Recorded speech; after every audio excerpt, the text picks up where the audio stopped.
रूस ने दुनिया की पहली कोरोना वायरस वैक्सीन बनाने का दावा किया है। इस दावे पर कुछ सवाल उठ रहे हैं, तो दूसरी ओर कोरोना वायरस की मार झेल रही दुनिया के लिए ये दावा उम्मीद भी जगा रहा है। इस बीच रूस ने एक और दावा किया।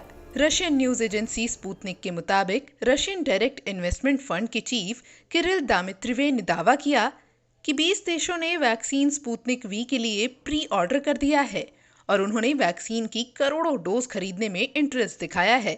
ऐसे में सवाल ये भी है कि रूस की ये वैक्सीन भारत में कब और कैसे आ सकती है। इस वैक्सीन को लेकर दिल्ली के एम्स के डायरेक्टर रणदीप गुलेरिया से बात की गई, जिन्होंने बताया कि 2 शर्तें हैं जिन पर रूस की वैक्सीन अगर खरी उतरती है तो उसे भारत लाया जा सकता है। एक है सेफ्टी, दूसरी है कोई साइड इफेक्ट ना होना। अगर रशिया की वैक्सीन सक्सेसफुल होती है और वो हमें क्रिटिकली देखना पड़ेगा कि वो सेफ़ है और इफ़ेक्टिव है। सेफ़ कि उससे कोई साइड इफ़ेक्ट ना हो और एफिकेसी हो कि उससे अच्छी इम्यूनिटी आ रही है और प्रोटेक्शन दे रही है। अगर ये दोनों चीज़ें ठीक बैठती हैं तो ये बहुत कदम है कि एकदम वैक्सीन मिल सकती है। इंडिया के पास कैपेसिटी है कि उसकी मास प्रोडक्शन कर पाए और इससे जो वैक्सीन जो स्टडी ट्रायल्स हैं वो और इफेक्टिव हो जाएंगी, वैक्सीन और जल्दी आ जाएगी। लेकिन ये जो दोनों चीज़ें हैं ये एक साइंटिफिक वर्ल्ड में क्लियर होनी चाहिए कि ये वैक्सीन सेफ है और इफेक्टिव है। उधर हेल्थ मिनिस्ट्री के सचिव राजेश भूषण ने बताया कि केंद्र की ओर से कोरोना वायरस की वैक्सीन पर एक्सपर्ट कमेटी बनाई गई है। ये कमेटी सूटेबल वैक्सीन का सिलेक्शन करेगी और वैक्सीन से जुड़े तमाम मुद्दों पर राज्यों के साथ चर्चा करेगी।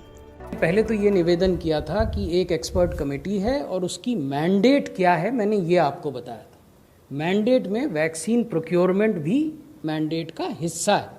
इसका ये अर्थ नहीं हुआ कि वो स्वयं वैक्सीन मैंडेट प्रोक्योर करने लग जाएंगे, तो कृपया उस भ्रम में न रहें। वैक्सीन प्रोक्योरमेंट या ड्रग प्रोक्योरमेंट या डायग्नोस्टिक प्रोक्योरमेंट के बहुत सारे परंपरागत तरीके इस देश में पहले से हैं, हेल्थ सेक्टर में हैं, तो वो भी हैं। तो इस एक्सपर्ट कमेटी का मुख्य जो मैंडेट है, जैसा मैंने कहा कि वैक्सीन का सिलेक्शन, उसका डिलीवरी, उसका प्रोक्योरमेंट, प्रायोरिटाइजेशन, लॉजिस्टिक्स, इक्विटी, इस तरह के मामलों में सरकार को परामर्श देना है। राजेश भूषण ने यहाँ ये भी बताया कि रूस की वैक्सीन पर स्वास्थ्य मंत्रालय ने कहा है कि वैक्सीन खरीदने और उसे उचित जगह भेजने का फैसला भी कमेटी ही करेगी।